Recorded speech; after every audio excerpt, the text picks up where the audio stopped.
Hi everyone, I'm continuing the series of Hilchot Shabbat in Yalkut Yosef. I'm Michael Zuber here. Every single few days in the meantime, I'm trying to cover through the Hilchot Shabbat, the different section. We are learning the Jewish law within regards to the Sabbath, within regards to Shabbat from the Yalkut Yosef. It's mostly Sephardi Halacha, but very much we will look into all these things. We're learning about different terminologies. Yesterday we learned about the concept of Sikresha and Dabash in Mitkaven. If we're going to break something on Shabbat, did you have intention or not to do it? Was it a byproduct of another action that you did or not? Would that be okay or not? Would that be okay in a lenient situation? Will that be okay in a press situation? So we're learning all of these things. So we are continuing at the moment. This is part of the general rules of Shabbat, which is very good. So we are now on Halacha Chaf Hey. Please watch over the previous videos if you are joining in. And please like and share all of them. So we are on Chaf Hey of Melacha she'enot tzricha legufa. This is a new terminology. We are going to learn about it over here. And I'll give you a short introduction, which this book is saying within regards to Melacha she'enot tzricha legufa. So for example, when a person performs an act of Melacha, working, which is on Shabbat, which there's 39 things you're not allowed to do as we've learned, but his intention in doing so is for a purpose different than the purpose for which the Melacha was used in construction of the Mishkan, which we learned about in Parshat Terumat Tetzaveh, I believe. His act is called Melacha she'enot tzricha legufa, an act performed for something other than its primary purpose. So you're doing a Melacha, but it's not for its primary purpose over here. That's Melacha she'enot tzricha legufa. The classic example over here is someone who digs a hole in the ground only because he wants a bucket full of soil and not in order to affect any change in the ground.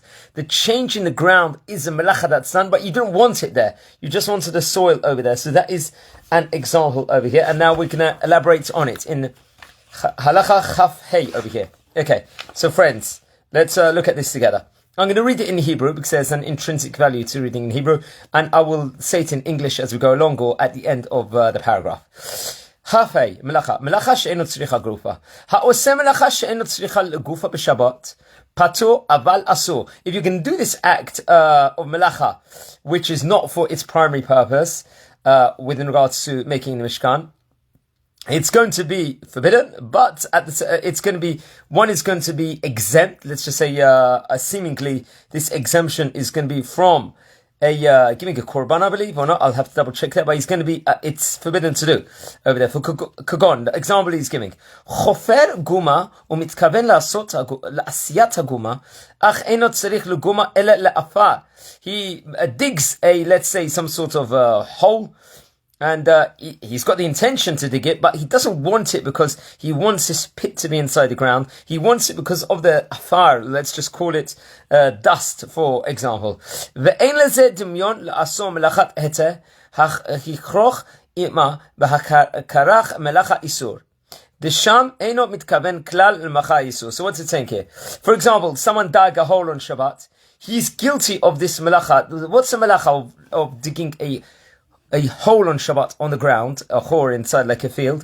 There's a melacha called horesh, which in English naturally is called ploughing over here. Or it can be called also boneh, constructing, because constructing, that's another melacha, because you're digging something, you're making something. It could become like a golf hole, it could come like a tunnel you could be making, starting from that. However, if his purpose in digging is in order to get a bucket full of soil, and he does not care whether or not there is a hole in the ground, he has performed an act of melacha, but not for its intended purpose, which is melacha she'enot tzricha legufa over here. This is now different to a case of davar she'eno mitkaven or pasik reisheh. We learned about these two cases of davar she'eno mitkaven and pasik reisheh in the previous shir. Since in that case the person has no intention of performing any melacha whatsoever, but he has intentions that negate the melacha either. In this case, he has definite intentions because he knows he's going to dig the thing. It's going to be a byproduct. A melacha is going to be done over here, but it's for a purpose other than the thing that he wants, and something that the Torah forbids, other purpose. Let's go on, elaborate. Chafav over here. V'amnan im matarat hamelacha lerufuah Chashiv k'melacha hatzricha legufa. There it's going to be, if it's considered for medicinal purpose, it's going to be considered something called tzricha legufa. Or kagon, what is this? It used to be people will, I believe, milk the cows. And or people will do milking, not even the cows. Say a woman herself, and will put it inside the ear to used to be seen as medicinal, to make a refuah shlema, to help with the ear over here. Okay, so over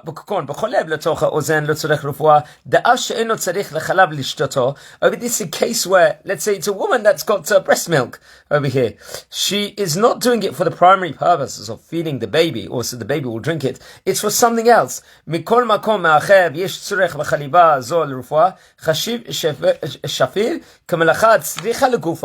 is considered a case of Melacha tzricha legufa.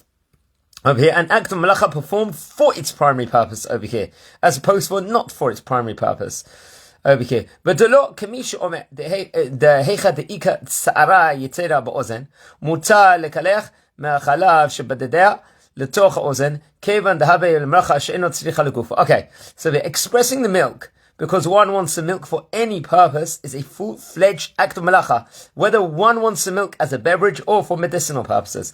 So whether you want to drink it, could give it to the baby, or for medicine.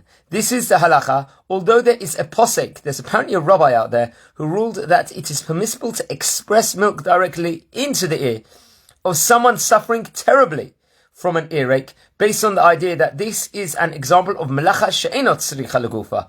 So apparently there is a posek out there will be where this might be relied on, but if ever someone gets into a case like this, you've got to speak to a posek. You can't just judge on yourself. Someone's got a terrible earache and you've got these factors, but seemingly it's not going to be allowed unless you get this your somech on this rare posek, which someone would have to go. By the way, once again, I'm not paskening all these things. I'm reading over from the book the different ideas over here, so that you've got a general understanding. But I recommend everyone must look inside of it themselves and achieve the limud Torah. Okay, Chafa Zayin now. We're going to try and do 4 more today, 4 small ones. Yesh mi she'omer she'oseh b'Shabbat melacha she'enot tzricha legufa patur אבל אסור מן התורה. Okay. אך מדברי הפוסקים נראה דאין בזה איסור אלא מדרבנן. Okay, friends, what's going on? There's an opinion who ruled that although one is not liable for punishment by the Torah for performing an act of melacha she'enot tzricha legufa on Shabbat, it is nevertheless forbidden by the Torah. It is clear from the poskim, however, that it is forbidden only by our sages. So there's that opinion over there. There's an opinion who rules this way. 28. Chavchet. Melacha she'enot tzricha legufa, afilu leman demachayav, hani mili ba'av melacha, aval betolada l'kulei almet patu, aval asur. So what's going on here, friends? There was a rabbi named Rabbi Yehuda. What did he say? Even though Rabbi Yehuda ruled that a person who performs an act of melacha she'enot tzricha legufa has committed a capital offense of Shabbat desecration, this is a very severe opinion. This applies only to the 39 avot melacha, if it's a primary melacha here. Even Rabbi Yehuda, as they call him, agreed that if someone performs a tolada, this is like an offshoot of the melacha, in a manner that is einat tzricha legufa, you've got to have 2 aspects here, 2 factors in Rabbi Yehuda's world over here. A tolada and einot tzricha legufa, he has transgressed in that case something forbidden from the rabbis. But seemingly, if you haven't got those 2 variables, it's much more severe in Rabbi Yehuda's world, and other poskim will go like that. Chavtet. Yesh omrim de bayom tov l'kulei melacha she'enot tzricha legufa patu aleh. There's some rabbis out there that says the whole concept of performing an act melacha she'enot tzricha legufa on a Yom Tov. Naturally, I'd assume that will be on Pesach, Shavuot, Sukkot, etc. Even Rabbi Yehuda agreed that he has not transgressed any Torah prohibition over here. So it's more lenient over here if it's going to be on a Yom Tov, seemingly. And even Rabbi Yehuda also will be more lenient there. Now we're going to talk about an aspect called Mitasek, and then we're going to leave it off over there. What's Mitasek, friends? Over here. Let's see if he's written something, the rabbi, in the introduction. We're going to go learn about it now together. Okay. Lamed, this is the last one. נתכוון לעשות דבר המותר ועשה דבר אחר אסור, כגון שנתכוון לחתוך את התלוש Say, for example, you let's say someone is wanting to perform an act of Melacha, but is doing something else, for example. Let's say the case over here is called Mitasek, where he did not realize he was performing the act that took place.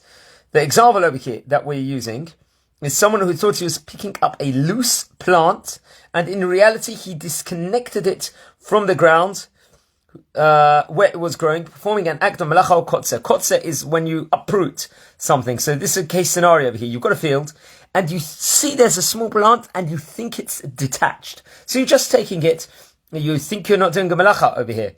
So technically, seemingly it's okay, but by accident, you uproot, you take this plant which was actually attached, and the other one was the one that was already uprooted, seemingly. So you've done an act b'shogeg, something without intention over there. That is the example over here. So I'll just say again. You intended to take something that was already uprooted, but it happened to be rooted in the ground. So seemingly you're not going to be obligated. You haven't transgressed of it. In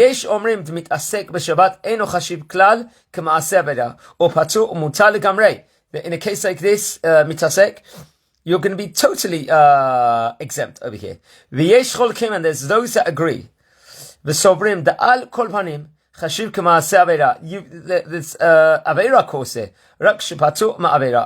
There's something you've done over here, you're over something, but you're exempt from the actual transgression itself also, in of itself. ונפקא מינה לעניין הנאה המלאכה ממלאכת מתעסק בשבת. Okay. So the other poskim rule that although he's not liable for any punishment, he is considered to have committed some sort of sinful act.